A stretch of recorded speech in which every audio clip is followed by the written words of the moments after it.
भी कार्यकर्ता का सर झुकने नहीं दिया मैंने। और ये मेरा संकल्प था कि आपकी दी हुई ताकत, आपका दी हुई ये इज्जत, इसको मैं विधानसभा में मैं बरकरार रखूं। और पहली बार राजस्थान के पूर्व मुख्यमंत्री गहलोत साहब ने और कांग्रेस पार्टी का शीर्ष नेता राहुल गांधी जी ने आपके सहयोग, आपके प्यार की वजह से मुझे पूरा आशीर्वाद दिया। हमने करीब 1500 करोड़ रुपए के काम हमारे विधानसभा क्षेत्र में शुरू किए। काफी काम पूरे हुए, काफी काम चल रहे हैं। लोगों ने सत्ता बदल दी। जनता जनार्दन, जनता भगवान का रूप है। हमसे कोई कमी रह गई होगी, गलती रही होगी, जिसकी वजह से आज कांग्रेस पार्टी को राजस्थान में विपक्ष में बैठना पड़ रहा है। अशोक गहलोत साहब ने इतिहास बनाया था राजस्थान में कि समाज के हर वर्ग का उन्होंने ख्याल रखा। किसानों ने जो मांगा किसानों को दिया, व्यापारियों ने मांगा जो व्यापारियों को दिया, मजदूरों के लिए जो मांग की गई तो उसको पूरा किया गया, सरकार के जो कर्मचारी थे उनकी मांग को पूरा किया गया, महिलाओं की मांग को पूरा किया गया, नौजवानों की मांग को पूरा किया गया। और पहली दफा राजस्थान के अंदर इस बात का संदेश था कि कांग्रेस की सरकार रिपीट हो रही है। और राजस्थान को पूरे प्रदेश के अंदर एक मॉडल स्टेट के रूप में राजस्थान को माना गया।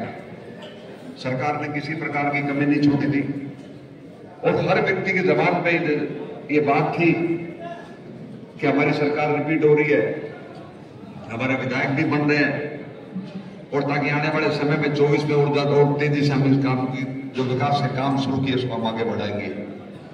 लगातार 5 साल के अंदर मैं विधायक था, मेरा परिवार के लोग बैठे, आज तो वोट नहीं है, लेकिन मैं अपनी ईमानदारी और निष्ठा से मैं आपसे निवेदन करना चाह रहा, मैं एक दिन मैंने सो के नहीं देखा मेरे जीवन के अंदर। मैंने 17 घंटे में काम करता था।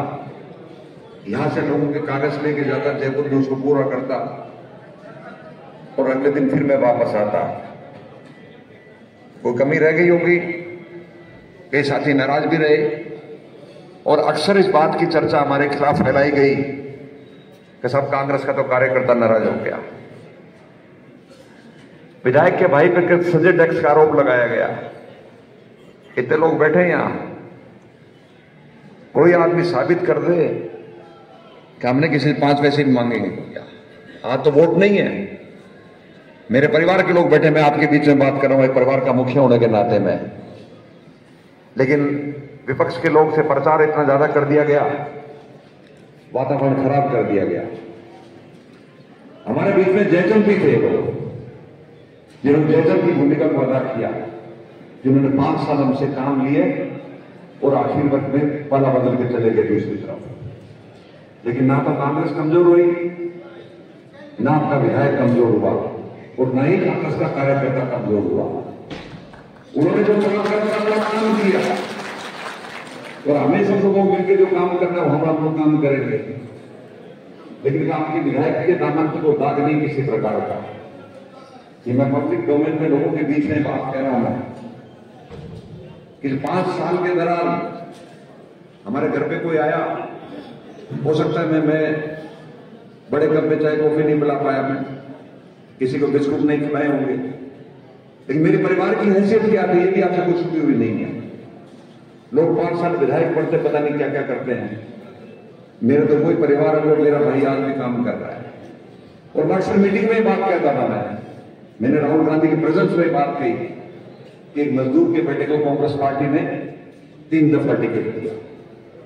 बड़े बड़े लोग लेकर घूम रहे थे, करोड़ों रुपए की बात करते थे और किस तरीके से पैसे के बल पर, शराब के बल पर और लोगों के धार्मिक भावना को बढ़वा के चुनाव को जीत गए। वो लोग जो इस तरीके से चुनाव जीत के गए वो आपका काम करेंगे क्या? आपके क्या क्षेत्र का विकास करेंगे क्या?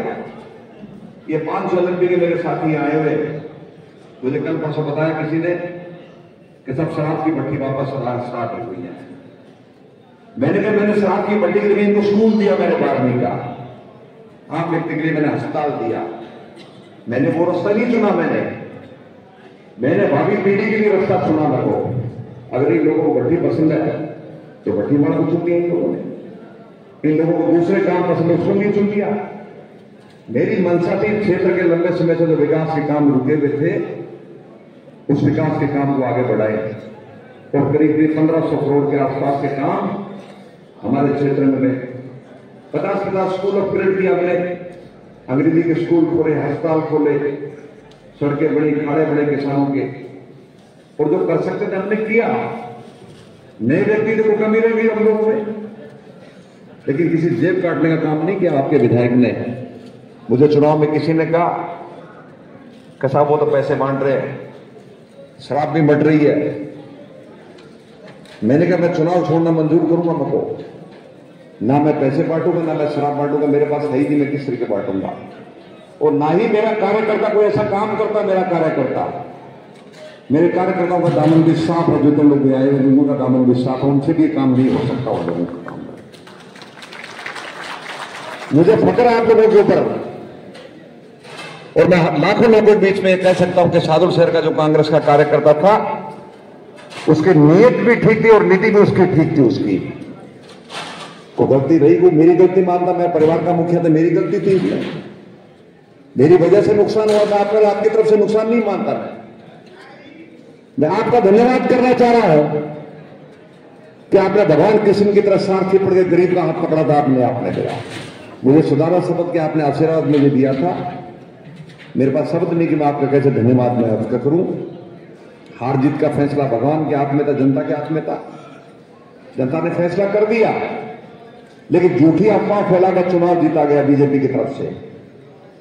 तो आप देख रहे थे आज प्रदेश का वातावरण, आज 25-25 दिन के बाद में मंत्रिमंडल बना और किस तरीके के विभागों का बंटवारा किया गया। और मैं ये उम्मीद करूंगा कि जो सरकार बनी है, जो विधायक बने, हमारी विकास की योजनाओं को जारी रखे हो। अगर विकास की योजनाओं को रोकने का प्रयास किया तो जो विरोध करेंगे आप, और किसी भी कीमत में विकास के काम को रोकने नहीं देंगे। हमारा प्रण और ये संकल्प लेकर आप सारे के सारे व्यक्ति आगे हो जाएंगे। मैं आपसे आग्रह करना चाहूंगा कि घबराने की कोई आवश्यकता नहीं है। आपका साथी आपके बीच में खड़ा है। वो जहां मेरा कार्यकर्ता का पसीना बहेगा तो जगदीश जांगड़ का खून बहेगा, वहां कोई घबराने की आवश्यकता नहीं है। मैं रात को 2 बजे भी आपके यहां पहुंचूंगा, मैं संभालूंगा आपको। मैं जानता हूं लोगों को, ठीक से जानता हूं बीजेपी के बड़े लोगों को कि किस तरीके से इनके खिलाफ लड़ाई लड़ी सकती है। हम तो संघर्ष से पैदा हुए लोग हैं। हम कोई गंगा सिंह के घर में थोड़ी पैदा हुए हम लोग। हम तो मजदूर के घर में पैदा, में लड़ाई लड़नी जानते हैं अपने आप की। जहां मेरे कार्यकर्ता की इज्जत का सवाल होगा, मेरे कार्यकर्ता की शान का सवाल होगा, जगदीश जांगड़ उसका पूरा परिवार आपके बीच में खड़ा रहेगा, आपको कभी अकेला नहीं छोड़ेगा। कोई घबराने की आवश्यकता नहीं है। मेरे साथी मुझे बीच में कहते साहब वो तो दबका मारना शुरू कर दिया गांव के अंदर, वो उनका काम है। हम गीदड़ भटकियों से डरने वाले लोग नहीं है। हम जानते किस तरीके से इनका मुकाबला करना है, क्योंकि हमने काम किया, लोगों का क्षेत्र का विकास किया, हमने विकास के आधार की हमने राजनीति शुरू कर दी हम लोगों ने। अगर हमारा कोई भी किसी का किसान का काम को रुकेगा, कि व्यापारी का काम रुकेगा, जायज काम है वो रुकेगा, तो हम उसका विरोध करेंगे, उसको करवाएंगे। सरकार की जो अफसरशाही जो है, अफसरशाही बुरी नहीं होती, वो गलत काम भी नहीं करते, गलत काम उससे कराए जाते हैं अफसरशाही से। वो ठीक ईमानदारी से काम करती है, और ईमानदार हमारा कार्यकर्ता, हमारा परिवार के लोग, हमारे सोचे सच्चे लोग हैं। किसी प्रकार की कोई घबराने की आवश्यकता नहीं है। मैं आपसे आग्रह करना चाहूंगा कि जो समय बीत गया वो बीत गया। आगे देश में लोकसभा के चुनाव आ रहे हैं। आप रोज अखबारों पढ़ रहे हो, राजस्थान के पूर्व मुख्यमंत्री घर के बेटे में ईडी की रेड मारी जा रही है। कई इनकम टैक्स के छापे पड़ रहे हैं, कई कुछ और हो रहा है। ये सारी चीजें आपके सामने आप देख रहे हो। देश के हालात कुछ ठीक नहीं, देश के हालात कोई है। और मुझे लगता है 2024 के बाद में अगर जिस तरीके का चुनाव का परिदृश्य देश में बनना है, ये चुनाव होगा नहीं होगा इस बात का भी पता नहीं। इस बात का आज डेमोक्रेसी खतरे में, प्रजातंत्र को चोट करने की बताने की कोशिश की जा रही है। संविधान बदलने का प्रयास किया जा रहा है, संविधान बदलने का प्रयास किया जा रहा है, लेकिन कांग्रेस का कार्यकर्ता, कांग्रेस के परिवार के लोग हम सब मिलजुल के इस लड़ाई को लड़ेंगे। और मैं आपसे आग्रह करना चाहूंगा चाहूंगा कि नॉमिनेशन जिस दिन मैंने फाड़ा पड़ा उस दिन हमारी ताकत थी वो ताकत भी लोगों ने देखी। जिस दिन राहुल गांधी जी आए उस दिन भी हमारी ताकत लोगों ने देखी और हम लोग उस मीटिंग में लग गए और लोग किसी से गांव में घुस गए और घुस के हमारे जिस तरीके का वातावरण खराब करके हमें चुनाव हरा दिया गया। हमारे कार्यकर्ता की कोई कमी नहीं थी और मैं चुनाव के दौरान बार बार ये कह रहा था कि पंचायत मत छोड़ो, जहां पंचायत खाली होगी वहां लोग घूम गए और हमारे कार्यकर्ताओं को भड़का दिया गया और ऐसा वातावरण बनाया गया कि सब कांग्रेस को तो 30,000 वोट आएंगे, जगदीश कांग्रेस को 20,000 वोट आएंगे। सत्ता मार्केट को मैनेज किया गया और जिन लोगों ने वातावरण बनाया उनकी स्थिति भी आप देखिए, उनकी स्थिति भी क्या है कि सारे के सारे दल उनके साथ थे और वो हमारे बराबर वोट आए, या तो जीत जाते तब भी हमें खुशी होती। और ये सारा वातावरण बीजेपी का फैलाया हुआ था। बीजेपी के लोगों ने वातावरण बनाया कि कांग्रेस के वर्गों को कमजोर कर दो और कांग्रेस पिछड़ जाएगी। अगर हम लोग मजबूती से लगे रहते और हमारे लोगों में आपस में घबराहट पैदा हो गई। और मैं बार बार आग्रह कर रहा था, मेरे को घबराने की आवश्यकता नहीं है, हमारी सरकार बन रही है हमारी। और आज देखो जिले में 6 सीटें हमारी जीती हैं हम लोगों ने। हनुमानगढ़ में इनका सुपड़ा साफ हो गया, गंगाराम में साधु सरगना में 2 सीट आ रही है, बाकी सारी सीट कांग्रेस जीती है। तो आपके सबसे सब चीजें आपके सामने है।